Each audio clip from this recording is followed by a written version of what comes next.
Esses são os 5 animais que são capazes de prever quando vai chover. Em quinto lugar, formigas correição.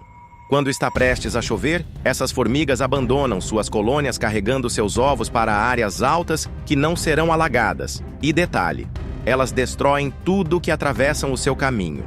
Na quarta posição está a galinha d'água. Sempre que está prestes a chover, a galinha d'água vai começar a cantar feliz da vida. Em terceiro lugar está o coan.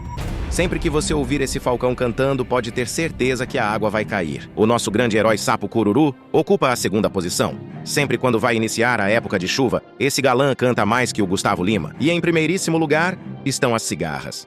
Quando tá para iniciar as chuvas, as cigarras saem da terra, onde vive a maior parte da vida, cantam feito loucas e depois morrem.